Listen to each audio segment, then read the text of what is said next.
Welcome back, everybody, to Between the Seasons. This is the mini episodes of Why Does It Feel So Wrong to Be Human at Work? I'm Pinaki, Kathiari, and today I'm joined by my co-host, Chris. What's good, everyone? And not to mention our amazing producer, Bree.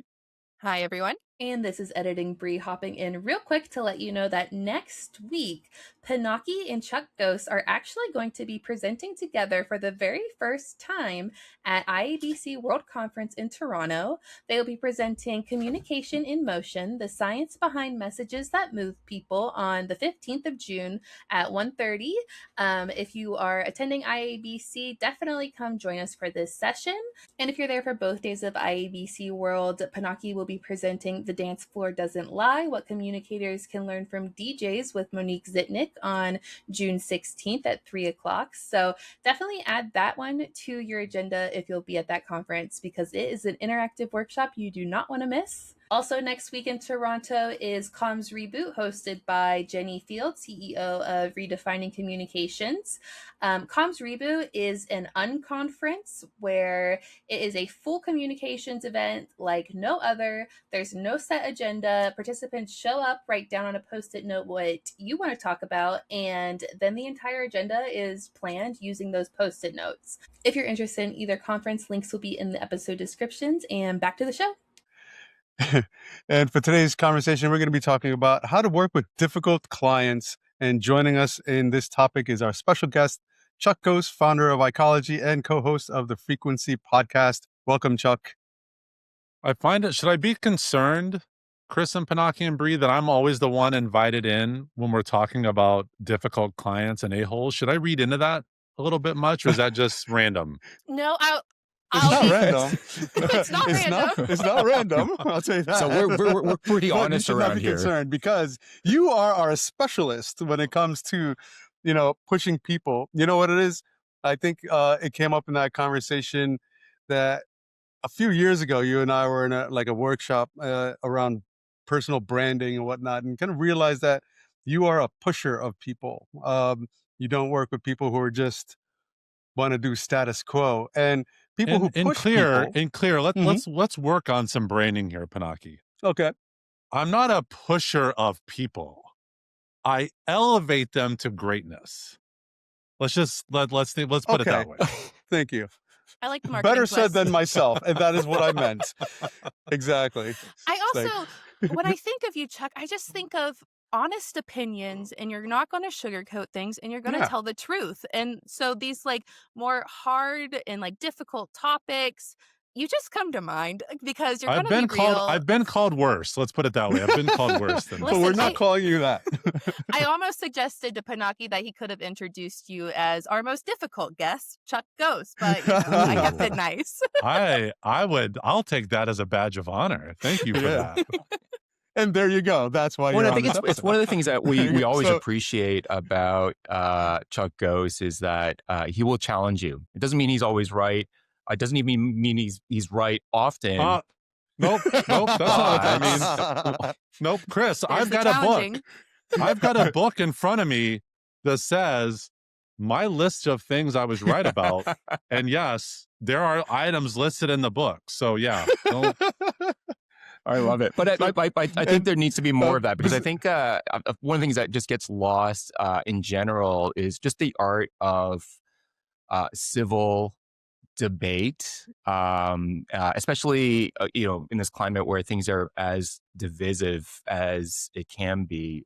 And I think the same goes with client relationships, Pinaki. I think a lot of times there's relationships with clients where you're not always on necessarily the same page, and sometimes the chemistry is not always there. But that's why I'm really interested in this conversation, and just getting deep diving into what are the issues and what are the dynamics of this with difficult clients. And I do think, Chuck, you're a perfect person to sort of bounce conversations and ideas off of as it relates to this.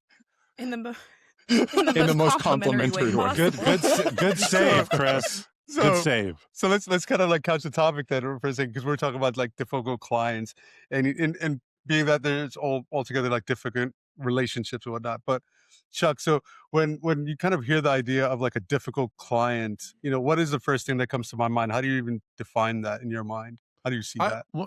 When I think about that, I always reflecting back on my own experiences, it comes with expectations that I think everybody comes into it with, I would assume, the right intentions. I think you have to think about it that way. But ultimately, when there's this, whether whether they're the difficult client or you're the difficult consultant, it usually happens because expectations haven't been set, or there's just a personality misalignment there. I mean, I like, as we said at the beginning, whether I'm pushing people or elevating them, not everyone wants to be pushed. Not everyone wants to be elevated. So I may not be the right person to work with them. So it could just be as simple, whether it's alignment of expectations or alignment of personalities, that's often where that difficult part begins. That's right.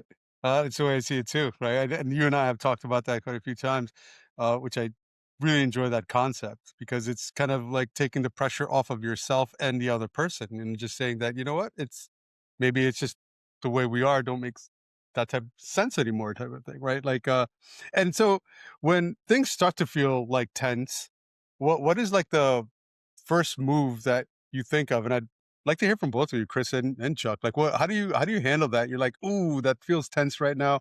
I know the expectations are misaligned. They're upset at me. I feel like they're upset at me. What do I do next? So I think You got to break the ice. You got to break the ice with a little bit of oh humor. yeah. I think I actually really honestly, like that I idea. think sometimes that's that equalizer. It's not you come in with jokes and you got punchlines, but that's where a sense of humor goes a long way to kind of take out the height of things, like knock it down a little bit. Like, hey, we're all people here. We all have a job to do. But again, that's a unique trait that I think some people have, is how do we bring some levity to a situation? I doubt any of these relationships where you're curing cancer or doing brain surgery or something where lives are on the line. So I think it's coming back to a little bit of reality of, hey, what are we all here to accomplish? Let's go back to focusing in on that, bring a little levity to the situation. Chris, what do you think? I totally agree, and I think it's not always necessarily about humor, but it's more about how do we connect in a more relatable way that goes beyond the transactional and the intellectual, but just kind of brings it back to, we're also two human beings.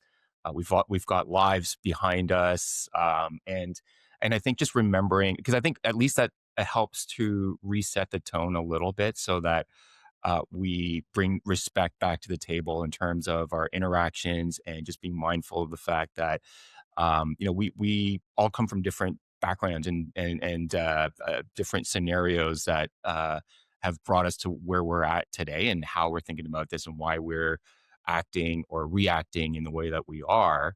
But ultimately, I feel like there's one person, and then there's actually an entity in the middle, which is this relationship that is almost in a way its own living, breathing organism that's you both play a role in shaping. And I just think it's so important that we zoom out and we just look at the bigger picture. And so, Chuck, you've been following our podcast for a long time, and that's really what this is always been about, Pinaki, which is, it's not just two people with roles and a set of KPIs. There's, it's a father, it's a husband, it's a pickleball player.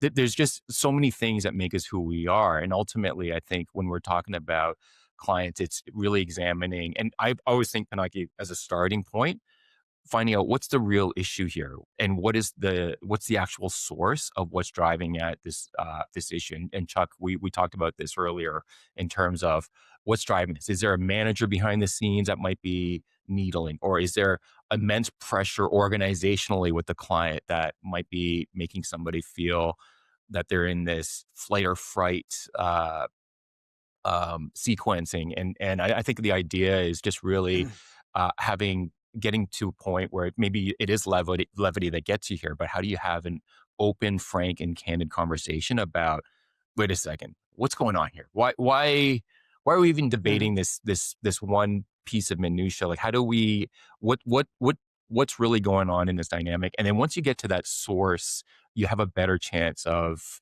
adapting and reframing the relationship and the conversations that come out of it. That's just my thought around this, but I just feel like it's rarely the thing that you're talking about. And there's something behind it that's feeding into it. Chris, you mentioned a word early on that I want to go back to, which is that connection. And it was only recently, a couple months ago, I was on the phone with someone and they were talking about that my background behind me, for anyone watching this, there are numerous stories behind me. And what he realized is like, oh, that's a way for you to build connection with anybody you're on a call with. And I never really thought about it that way, whether it was intentional or not, whether it's a bobblehead or a Lego or a signed helmet or a book or something like that behind me. The background builds connection with someone right from the beginning, where they ask a question or I bring something up that I'm talking about.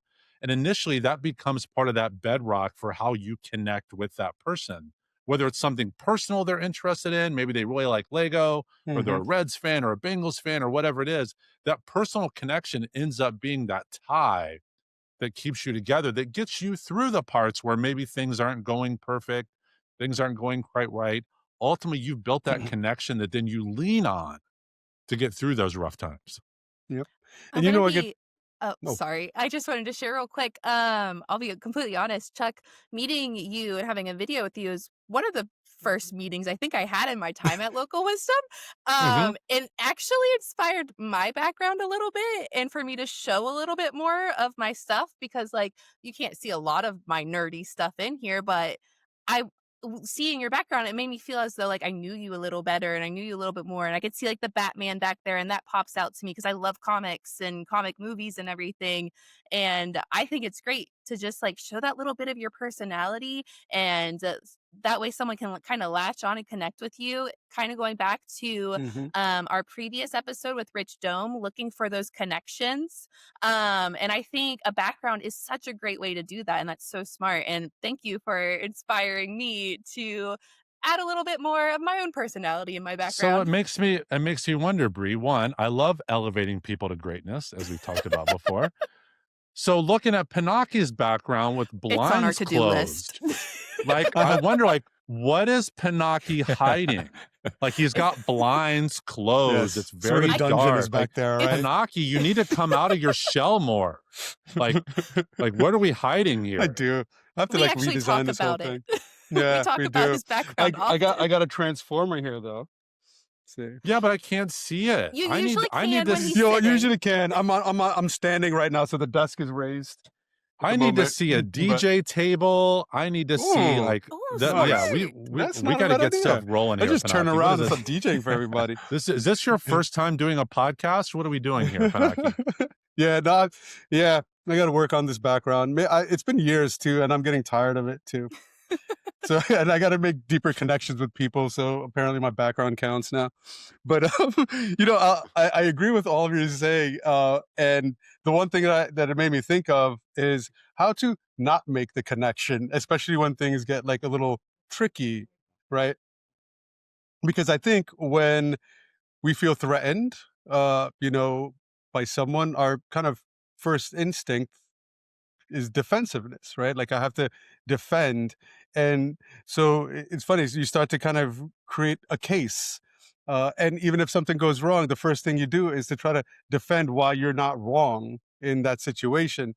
And, when you're in a defensive state, it's really hard to bring humor into that. Or it's, and at the same time, when you're in a defensive state, someone else in front of you is going to also go in a defensive state, because they will like mirror you. So now both of you are in a defensive state and trying to be on this like who's right. Interrupt for a second, Pinaki, on something. I've got such an easy fix for this. Yeah, there's such an easy fix for this. Tell us. If you're always right, you never have to defend being wrong. So just always be right. Easy fix. I'm writing that down, Chuck. Okay. Always be right. That's a really good. I need you should write a book, Chuck, that says ideas that Chuck says that I'm right about. And then I'll be like, yo, look at this. Look at that. Look at Done. How about Solved. how Next. about for us peasants who aren't always right? 'Cause someone has to be wrong at some point. It's both. No, it's both a burden, a curse, and a blessing at the same time, Bree. It's a lot to carry. It's a lot to carry. Fun things I just want to kind of say, you both can't be wrong or right at the same time is untrue, because you both could be right at the same time. It's all perspective, and that's really what the bottom line is. In order to kind of create connection, it's about getting to know the other person rather than trying to prove I'm right or wrong. So that's why I don't have a book that says I'm right all the time, because I'm more like, let's just figure it out. You know what? It's Stuff interesting like though. So one of the things for the vast majority of my adult life, and I'm only now starting to really learn and understand the true dynamic of human relationships, and it's actually because of my teenage son. He approached me, and Pinaki, I think I shared this story with you before, but he approached me years ago when he was in high school and said, "Dad, can you order this book for me on Amazon?" And he honestly literally hadn't read a book since he was in middle school. And I said, I'm sorry, I didn't mean to laugh. Like I thought you said book. Like what were you looking for? And he said, no, like this book on Amazon. I said, okay, let me order it for you.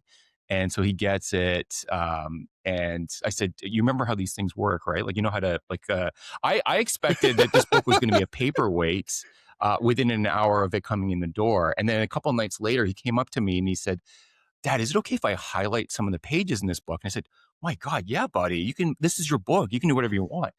The book was called The 48 Laws of Power by Robert Greene. And what it is, it draws on similar concepts to like Dale Carnegie, Sun Tzu, The Art of War, Machiavellian ideas about the real dynamic in a relationship. And it's not, I think, for most people like myself, you can sort of operate on this naive idea that the merits of the idea, and I think that's what is the genesis, Pinaki, of what you're talking about, which is, no, wait a second. We think we did everything the right way. Here's the steps that we took. We did this.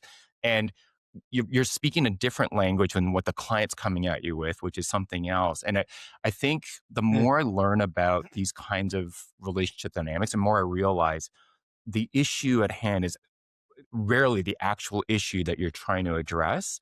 And when you think about these different relationships, the idea is really more to think about, what do you need out of this relationship, and what is the best way for you both to get what you need out of this relationship, as opposed to trying to think only in terms of the merit of the thing that's in front of you. And it's a hard sort of idea to really grasp my head around, a lot of the time, but I'm trying to figure out what that looks like in a lot of different relationships, because you only really bring so often your own perspective. And it's so important also, and again, Chuck, you've mentioned this in the past as well, about understanding the client's perspective, what's going on in their world. And it's that ability to apply, empathy, right? And trying to figure out and sort out, what's going on the other side here.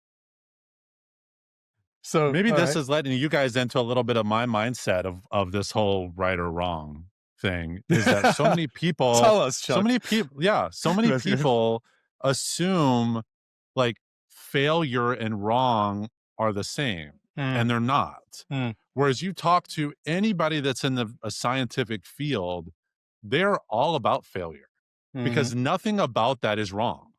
That's the whole point of learning. It's not right or wrong for them. You're actually trying to prove yourself wrong to get to the right answer. So if more people embodied that it's not about failure and that's wrong. It's like, oh, we learned how not to do that, so let's now do something. So it's a pretty simple mindset to take, of just saying that making mistakes and failure is absolutely a part of getting to the right answer. 100% agree with that type of thing. Being that you failed means that you tried, and being that you tried and failed means that you There's learned. nothing wrong with that. Nothing wrong with that, and you've gained from it. But so hey, speed round in like 30 seconds or less. Like, how do you know when you should walk away from like a relationship, work relationship, or a client relationship, or walk away from a client? How would you How would you all answer that? I was literally just going to ask that exact same question. And I don't know if I have a great response to it. But one thing I would say is that I think it's just so important before you walk away that you really, really put in a big effort to really think about it from every imaginable angle and to really give yourself that opportunity to have as candid a conversation as you can before you put up the white flag and say there's something that's not working, and we've worked together to try to figure it out and get to the source. But I think that's like a critical step before you walk away. Unlike Chris, I understand how time works, so I'm going to keep this in under 30 seconds. That it's this flight or fight. That if it's not worth fighting for, then leave. If it's worth fighting for, you stay. If it's not, flight. Absolutely. And to the last thing, my quick answer to that is the best way to kind of decide to walk away is together. You both work together to get in whatever relationship you're in, and maybe it's time to work together and talk about how you're going to get out of the relationship and see how they feel. And that'll be a great way to figure out if you can even fix it. So with that said, thank you, Chuck, for joining us. We really, really appreciated your perspective on how you're right all Just the let time. me know anytime you have an episode about a-holes, jerks, difficult people, whatever. Yes. I'm your guy. I think I'm your we guy. need I to mean, you have know you it. on for an episode about having confidence, because I could use some. I feel like I need your Oh, confidence. Bree. We don't even need to do an episode for that, Bree. We'll just do that offline. We'll do that one-on-one. Okay, I'll Right. take you up on that. Awesome. And with that said, thank you to our listeners for tuning into this week's Between the Seasons episode of Human at Work. If you enjoyed this conversation, follow, subscribe, do your thing. And we want to catch you next We're going time. to be back next week with another short and honest conversation about the human side of work. And now that you've finished listening to this episode, go and check out Chuck's podcast Frequency that he hosts with Jenny Fields. You can get it wherever you're listening to this one. Be well, everybody.